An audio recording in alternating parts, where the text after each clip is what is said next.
Hi friends, welcome back to my channel. ఈరోజు మీకు ఈ సీరియల్లో ఏం జరిగిందో తెలుసుకోవాలి అనుకుంటున్నారా? అయితే వెంటనే మనం సీరియల్లోకి వెళ్ళిపోదాం. ఇక ఆశ్రమంలో బిడ్డ లేదని తెలుసుకొని విక్కీ చాలా కుమిలిపోతాడు. ఒక విధంగా తన మేనకోడల్ని తానే చేతులారా దూరం చేసుకున్నానని ఎంతగానో కృంగిపోతాడు. అక్క అక్క నువ్వు నా దగ్గరికి వచ్చినప్పుడు అమ్మ ఎక్కడా అని అడిగితే ఏం సమాధానం చెప్పాలి, అక్కకి ఏం సమాధానం చెప్పాలి అని చెప్పి ఇక విక్రమాదిత్య అయితే బోరున ఏడుస్తూ ఉంటాడు. ఇక ఇక్కడ చూస్తే అను అలాగే ఆర్య ఒక చిన్న పాపని దత్తత తీసుకుని ఇంటికైతే తెస్తారు. అను ఆర్య తీసుకొచ్చిన పాప ఎవరో కాదండోయ్, మన అరవిందకి పుట్టిన పాప. విక్రమాదిత్య అమ్మగా అనుకున్న బిడ్డ. ఇంకా ఆ పాపని చూసి ఇంట్లో అందరూ కూడా ఆనందిస్తారు.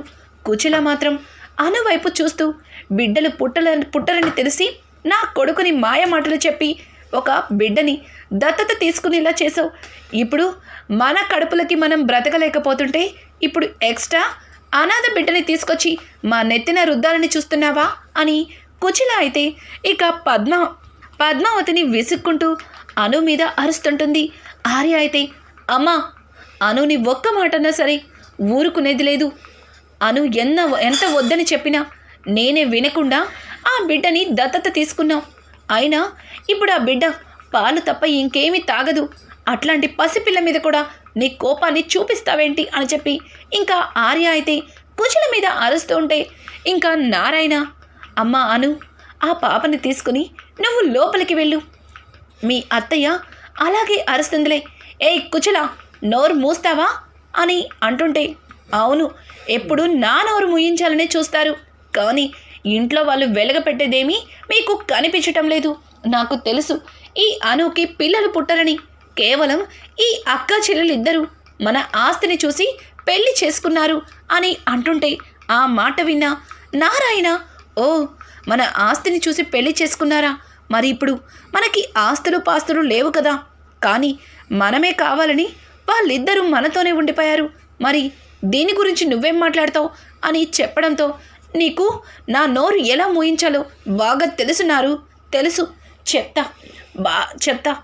ఒక అనాథాశ్రమం నుంచి పిల్లని తీసుకొచ్చి నాకు మనవరాలని చేయాలని చూస్తున్నారు. నేనెందుకు తనని మనవరాలిగా ఒప్పుకుంటాను అని చెప్పి కుచిల చాలా చిరాగ్గా లోపలికైతే వెళ్ళిపోతుంది. పద్మావతి అయితే అను దగ్గరికి వెళ్ళి తన చేతిలో ఉన్న పాపని చూసి చాలా సంతోషిస్తుంది. తన 2 చేతులతో ఆ పాపని ఎత్తుకొని అక్క ఈ పాపని చూస్తుంటే నాకు మనకి దగ్గరలా అనిపిస్తుంది అక్క, ఈ పాప మనకి కావలసిన పాపలా అనిపిస్తుంది అని చెప్పి ఇంకా పద్మావతి అయితే ఆ పాప వైపు అలానే చూస్తూ ఊయలలో వేస్తుంది. అలా వేస్తుండగా పాప పద్మావతి వేలు గట్టిగా పట్టుకొని అస్సలు వదిలిపెట్టదు.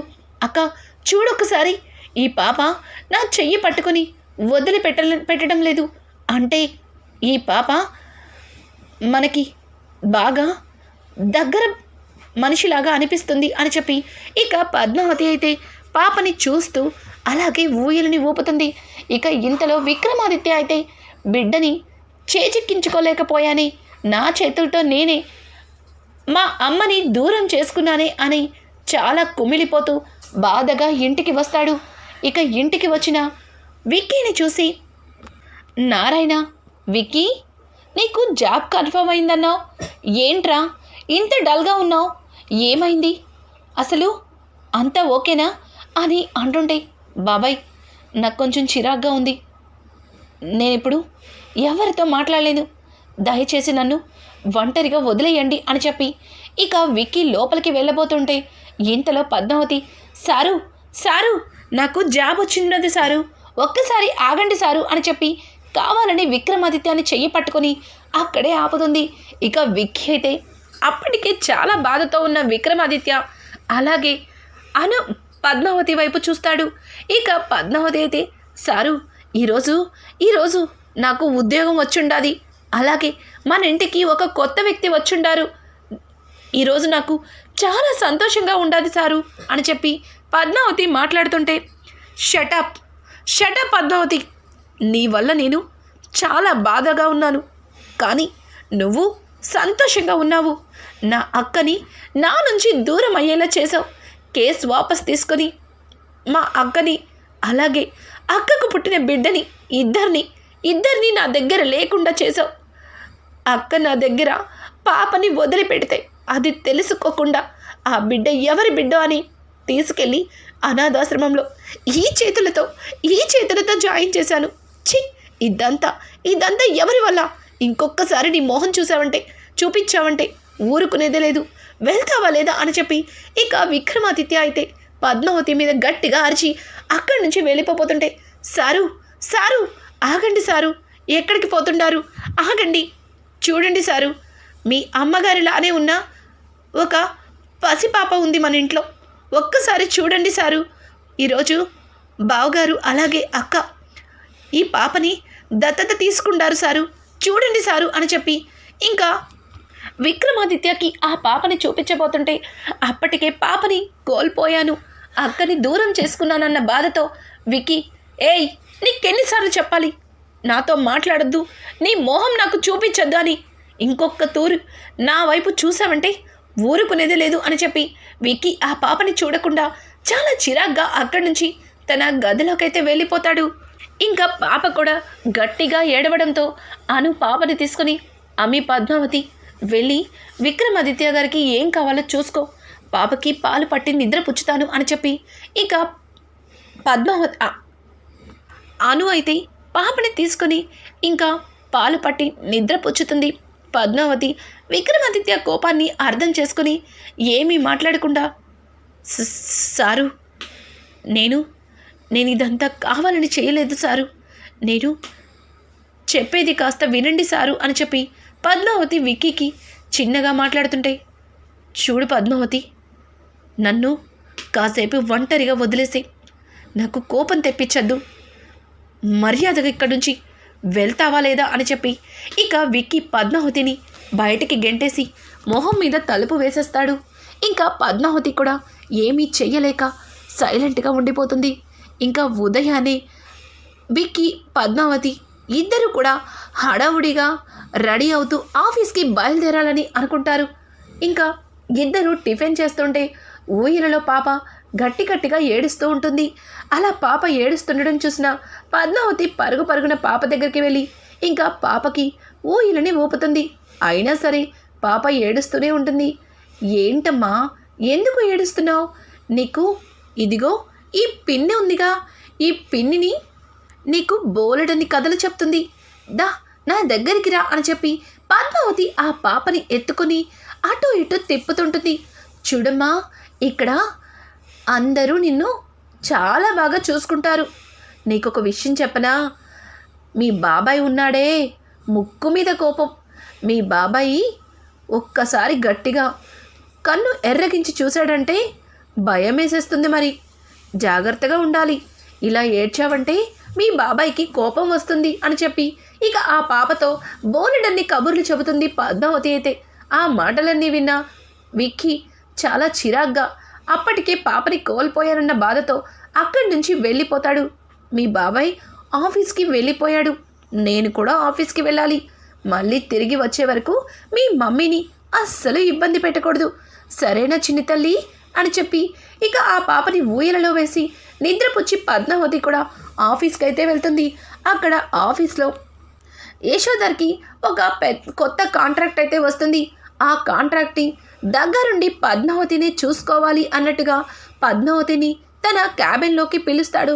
పద్మావతి, ఏంటి సార్ ఇంత అర్జెంటుగా పిలిచుండారు అని అడగడంతో, చూడు పద్మావతి, మనకి ఒక కొత్త ప్రాజెక్ట్ వచ్చింది, అది దగ్గరుండి ఆ కన్స్ట్రక్షన్ మొత్తం నువ్వే చూసుకోవాలి. నీకు సహాయంగా ఒక వ్యక్తిని నీకు పర్సనల్ సెక్రటరీగా ఉంచుతాను. నువ్వు అతన్ని బాగా బండకేసి రుద్దినట్టు రుద్దాలి. నీకు ఎలా కావాలంటే అలా వాడుకోవాలి, సరేనా? అతన్ని ఇప్పుడే పిలుస్తాను అని చెప్పి ఇక మూర్తితో విక్రమాదిత్యాన్ని కూడా పిలిపిస్తాడు. విక్రమాదిత్య అక్కడికి వచ్చేసరికి ఇంకా పద్మావతి వెనక్కి తిరిగి చూడడంతో విక్కీ మోహం కనిపిస్తుంది. ఇద్దరు ఒక్కసారిగా నువ్వా అంటే నువ్వా అన్నట్టుగా ఒకరి మొహాలు ఒకరు చూసుకుంటూ, ఏయ్ నువ్వేంటి ఇక్కడికి వచ్చావు అని విక్కీ పద్మావతి మీద అరుస్తుంటే, పద్మావతి, చూడండి నేను ఇక్కడ బాస్కి పర్సనల్ సెక్రటరీని అని చెప్పి ఇక పద్మావతి చెప్తుంది. ఇక అక్కడ ఉన్న యశోధర్ అయితే, ఏంటి మీ ఇద్దరికి ఇంతకు ముందే పరిచయం ఉందా? కొంపతీసి మీ ఇద్దరు భార్యాభర్తలా ఏంటి అని చెప్పి పక్క నుంచి మూర్తి అంటుంటే ఇద్దరు ఒక్కసారిగా ఉలికిపడి, ఏయ్ ఏం మాట్లాడుతున్నావు? మేమిద్దరం భార్యాభర్తలమేంటి? అసలు ఆ అమ్మాయి మోహం చూస్తే ఎవరన్నా ఆ అమ్మాయిని పెళ్లి చేసుకోవాలనుకుంటారా? నేను చావరన్నా చేస్తాను కానీ ఇట్లాంటి ఆడదాన్ని అస్సలు పెళ్లి చేసుకోను. దీనికి ఒళ్ళంతా పొగరే అని చెప్పి విక్కీ అయితే పద్మావతిని కావాలని వాళ్ళందరి ముందు తిడుతుంటాడు. పద్మావతి తన మనసులో, నాకిష్టం లేకపోయినా నన్ను బలవంతంగా పెళ్లి చేసుకుంది కాక ఇక్కడ అందరి ముందు నన్ను పెళ్లి చేసుకోలేదని చెప్తావా? చెప్తాను పని. ఎలాగో నువ్వు నా కింద వర్క్ చేయడానికి బాస్ నిన్ను సెలెక్ట్ చేశారు. కరెక్ట్గా ఉన్నోడ్నే సెలెక్ట్ చేశారు. బాస్కే తెలియదు నా మగుడినే నాకు బండకేసి రుద్దమన్నారని అర్థం చేసుకోలేకపోయాను.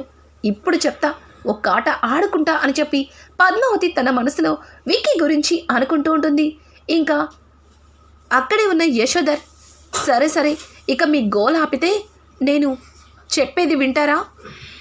ఇప్పుడు మీరు చేసే ప్రాజెక్ట్ అది నాకు ఎప్పటి నుంచో అనుకుంటున్నా నా డ్రీమ్.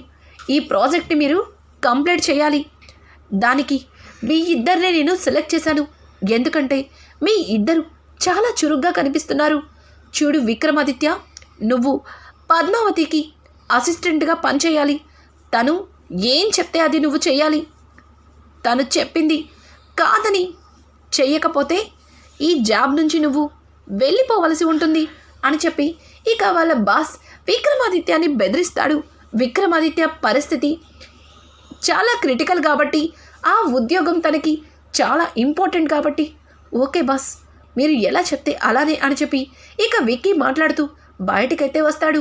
అలాగే పద్మావతి కూడా బయటికి రావడంతో విక్కీ పద్మావతిని చూసి, ఏయ్ నువ్వు ఇక్కడే జాబ్ చేస్తున్నావని నాకెందుకు చెప్పలేదు అని అడగడంతో, నేను మీతో జాబ్ గురించి చెప్పడానికి ఎన్నోసార్లు ప్రయత్నించాను, కానీ మీరేమన్నా నా మాట విన్నారా ఏంటి?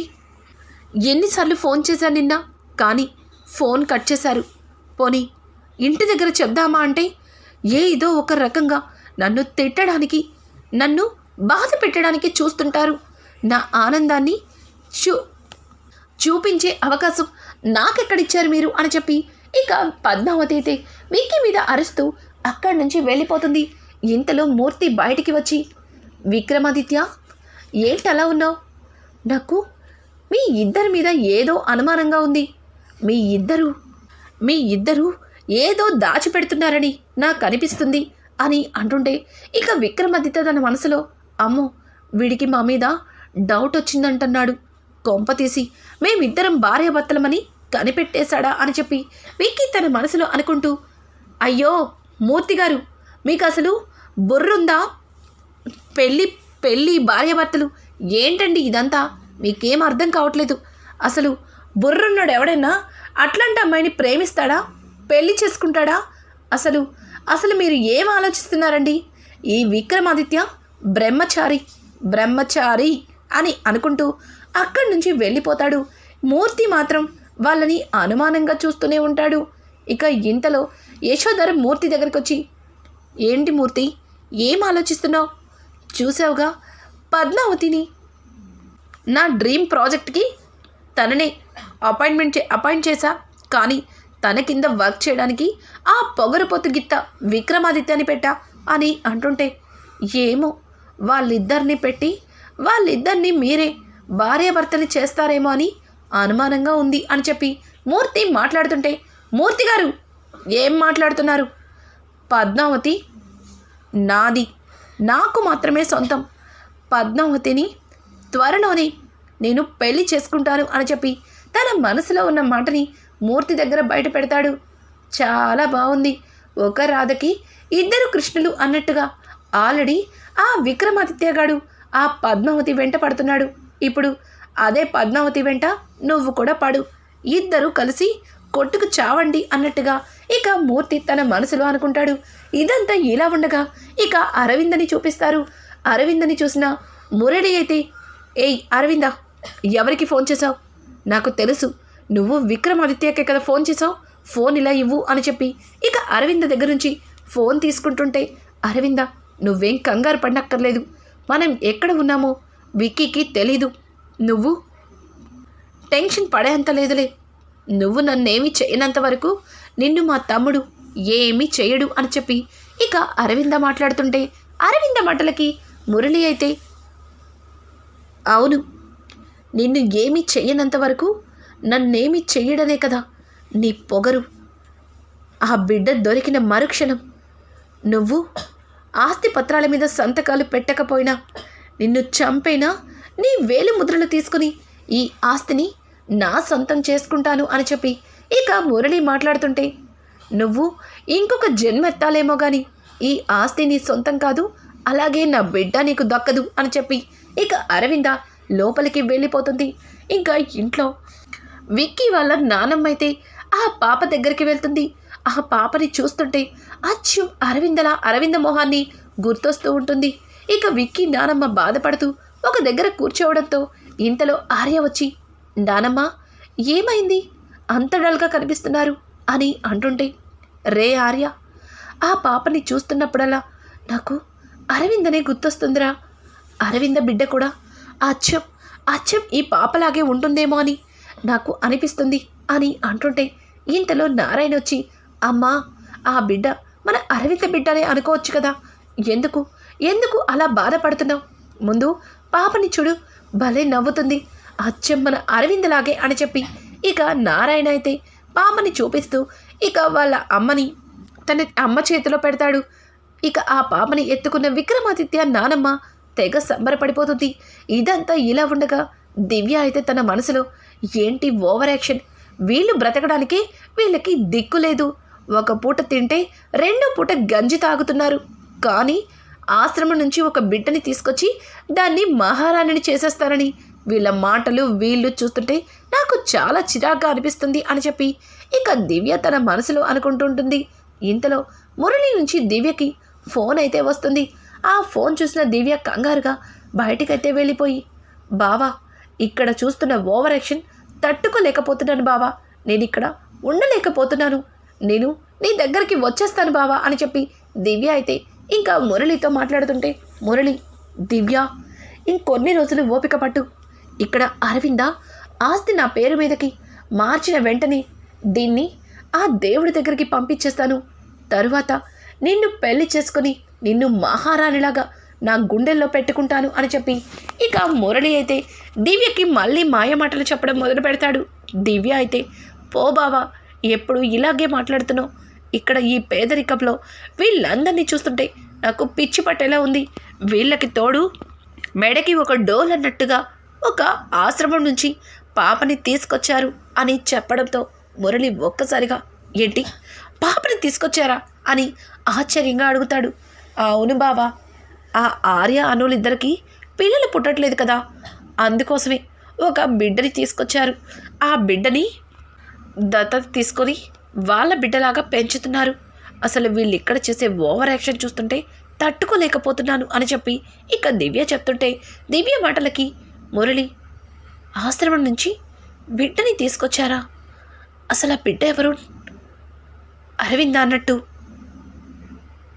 తన బిడ్డని విక్రమాదిత్య దగ్గర దింపిన బిడ్డ రెండు ఒక్కటేనా అని చెప్పి దివ్య, ఆ పాప నిజంగానే వాళ్ళు ఆశ్రమం నుంచి తీసుకొచ్చారా అని అడగడంతో, అవును బావా, ఆ బిడ్డని అనాథాశ్రమం నుంచే తీసుకొచ్చారు, ఆ బిడ్డని చూసి వీళ్ళు చేస్తున్న ఓవర్ యాక్షన్ అసలు తట్టుకోలేకపోతున్నాను అని చెప్పి దివ్య ఇక మురళితో మాట్లాడుతుంటుంది. ఇంతలో దివ్యని కుశల పిలవడంతో, బావా నేను మళ్ళీ మాట్లాడతాను, పిన్ని పిలుస్తుంది అని చెప్పి ఫోన్ పెట్టేసి, చెప్పు పిన్ని అని చెప్పి కుశల దగ్గరికి వెళ్తుంది. ఇక కుశల అయితే దివ్య చెంప పగల కొడుతుంది. ఒక్కసారిగా దివ్యకి ఏమీ అర్థం కాదు, కుశల వైపు అలానే చూస్తుండిపోతుంది. ఏమైంది అన్నట్టుగా, అసలు నీకు బుద్ధుందా, నువ్వు నీచుడితో మాట్లాడుతున్నావా, ఈ విషయం విక్కీకి తెలిస్తే నిన్ను బ్రతకనిస్తాడనుకుంటున్నావా అని అంటుంటే ఇక దివ్య కొద్దిసేపు ఆలోచించి, అది పిన్ని, నేను బావతో కేవలం అక్క కోసమే మాట్లాడాను, అక్క ఎలా ఉందో తెలుసుకోవడానికి బావతో అలా మంచిగా మాట్లాడాల్సి వచ్చింది అని చెప్పి ఇక దివ్య మాట మారుస్తుంది. దివ్య మాటలకి కుచిల నమ్మేసి నిజమే అనుకుని ఇంకా కొట్టినందుకు సారీ దివ్య, ఒక్క క్షణం నువ్వు ఆ మురళీకృష్ణతో మాట్లాడడం నాకు నచ్చలేదు, అందుకే నీ మీద చేయి చేసుకున్నాను.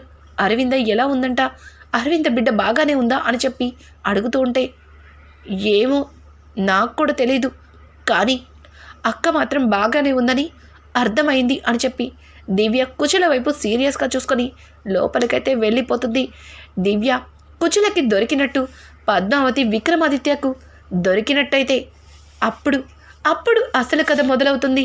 రానున్న ఎపిసోడ్స్ అయితే మరింత ఇంట్రెస్టింగ్గా మారబోతున్నాయి.